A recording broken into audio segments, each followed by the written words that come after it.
भी नोट्स ना बनाए, नोट्स आप आराम से घर जाके बनाइएगा। आज जितना हो सके कैच करिए। कई 100 साल पहले एक जन इस पृथ्वी पर रहते थे। मैं आपको सच कहता हूं, अगर वो जीवित होते ना आज, वो जहां कहीं होते मैं उनकी चर्च ज्वाइन करता।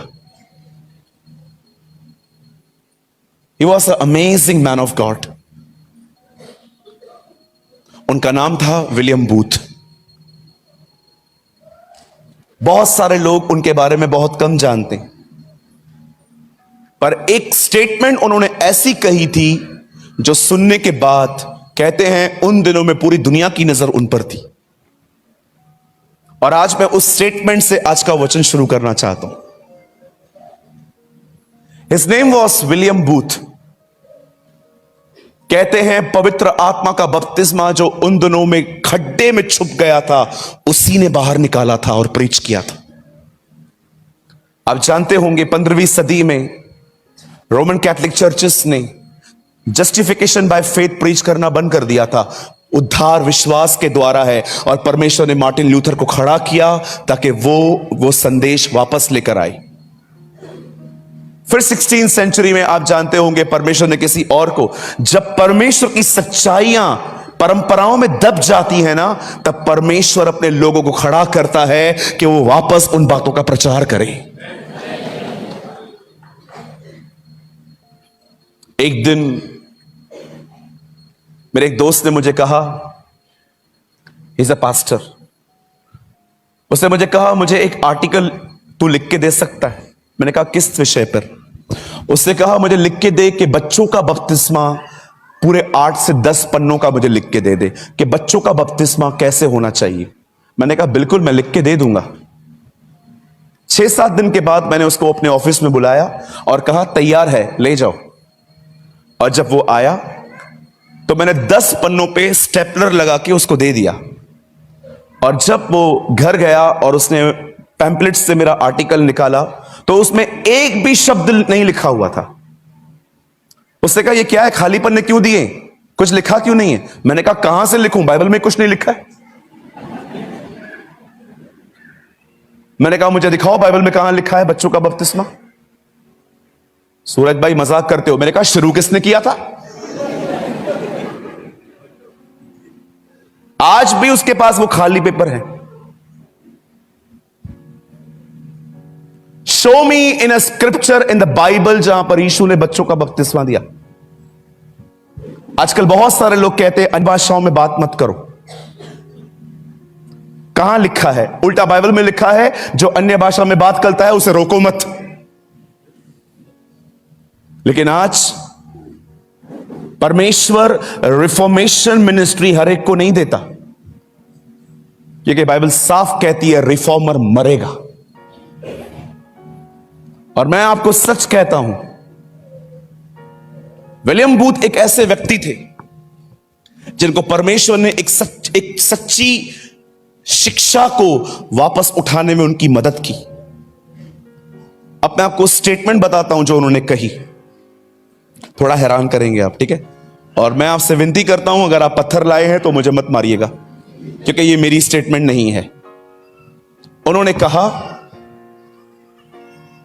अगर पवित्र आत्मा एक विश्वासी के जीवन से ले लिया जाए तो उनकी हालत क्या होगी? यह सवाल उन्होंने चर्च से पूछा। अगर पवित्र आत्मा एक व्यक्ति के अंदर से निकाल लिया जाए तो उस व्यक्ति की हालत क्या होगी? जब ये सवाल उन्होंने हर एक से पूछा तो लोग खड़े होकर बोलने लग गए, ओ हम तो दुष्ट आत्माओं से पजेस हो जाएंगे। किसी ने कहा हम फिर से पाप में गिरेंगे, किसी ने कहा हम यीशु को प्रभु मानना ही बंद कर देंगे। सब ने अपनी अपनी व्याख्या दी। लास्ट में अंकल विलियम बूथ ने कहा अब मेरा भी आंसर सुन लो। उन्होंने कहा पवित्र आत्मा अगर एक व्यक्ति में से ले लिया जाए तो कोई फर्क नहीं पड़ेगा।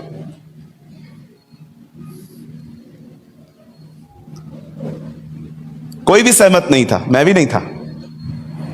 लेकिन उसके बाद उन्होंने एक ऐसी बात कही, कहते हैं कि उन दिनों में लोग उनके पीछे चलने लग गए थे।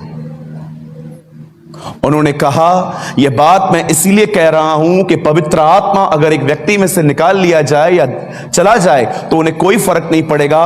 वो मैं इसीलिए कह रहा हूं क्योंकि आज का विश्वासी पवित्र आत्मा पे निर्भर ही कहां रहता है। वाह, अमेजिंग यार, कहां रहता है आजकल? आजकल बाल खड़े होने को लोग कहते हैं प्रभु स्पर्श कर रहा है।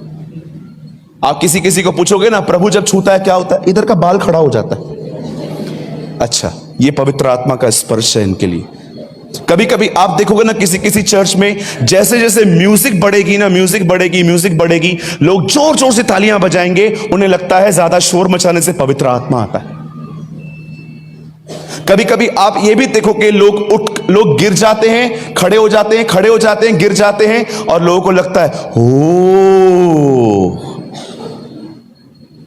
एक मीटिंग में मैं गया, वहां पर एक व्यक्ति ने मेरे ऊपर हाथ रखा। मैं लिटरली फील कर रहा था वो मुझे गिराने की कोशिश कर रहा था, और जब उसने मेरे ऊपर हाथ रख के से जोर दिया, मैंने उसके कानों में कहा, मैं नहीं गिरूंगा।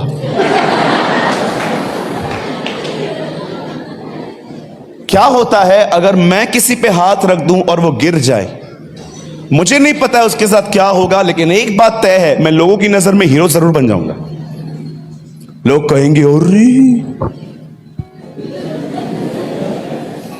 Man of God. यीशु मसीह लोगों को गिराते नहीं थे, वो उन्हें उठाते थे।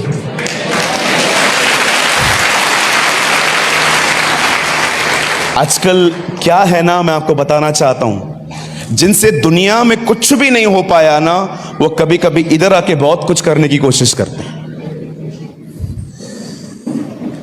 जिनको जो दुनिया में कुछ भी नहीं कर पाए ना, कभी नौकरी नहीं की, कुछ भी नहीं किया न कुछ भी नहीं किया, वो यहां पर आके कई बार यीशु मसीह के नाम से फेमस होने की कोशिश करते हैं।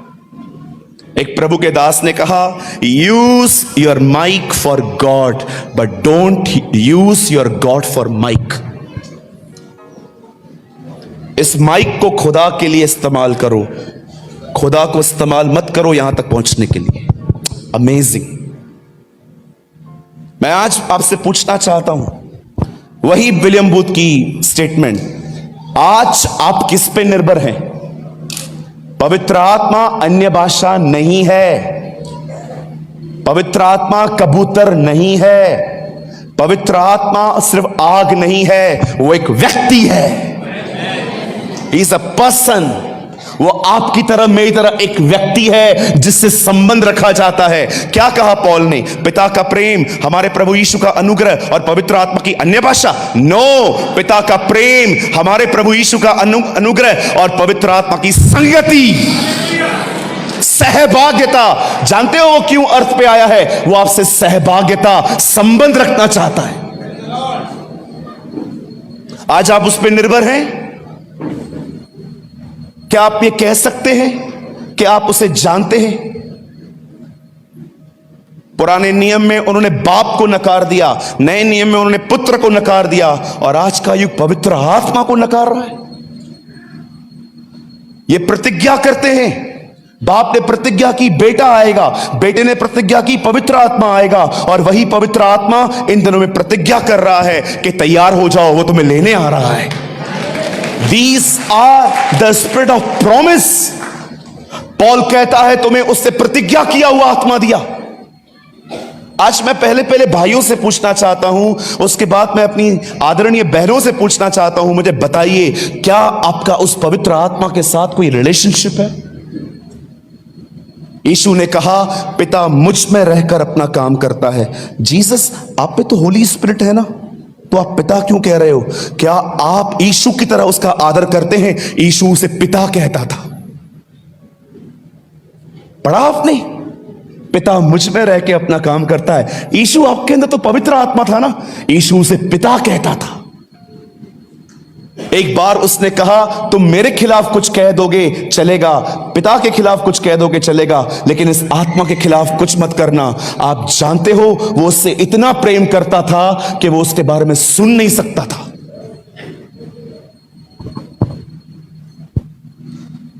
आज मैं इस मीटिंग की शुरुआत इस तरह करना चाहता हूं।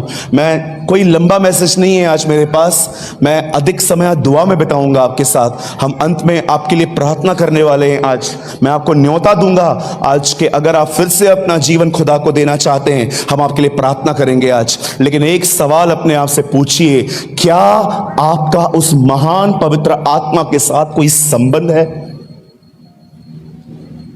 आपने आखिरी बार कब उसकी आवाज सुनी थी? कब आखिरी बार उसने आपको वचन सिखाया था?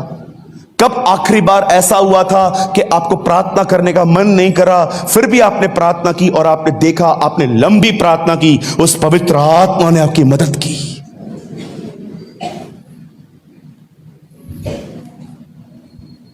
आप जानते हो, पहले के मसीहों के पास इतना ज्ञान नहीं होता था, क्योंकि लिटरेचर इतना अवेलेबल नहीं था उन दिनों में। यीशु के चेले तो पढ़ना भी नहीं जानते थे बेचारे। पर क्या बात थी कि वो इतना कुछ न जानते हुए भी इतने सामर्थी थे। उनकी छांव से लोग चंगे होते थे। कभी कभी पौलुस के कपड़ों से कपड़े टच करके बीमारों पर डाले जाते थे, वे लोग चंगे होते थे। क्या रीजन था कि वो इतने सामर्थी थे? वो उन दिनों में व्यभिचार में आसानी से नहीं गिरते थे। एक कारण था, वे सब पवित्र आत्मा से भरे हुए थे। मैंने कल भी कहा, मैं आज भी कहता हूं, सुनिए, जब अभिषेक आएगा पूरी दुनिया जान जाएगी कि आपके ऊपर अभिषेक है। लेकिन जब वो चला जाएगा ना, आपको भी नहीं पता चलेगा।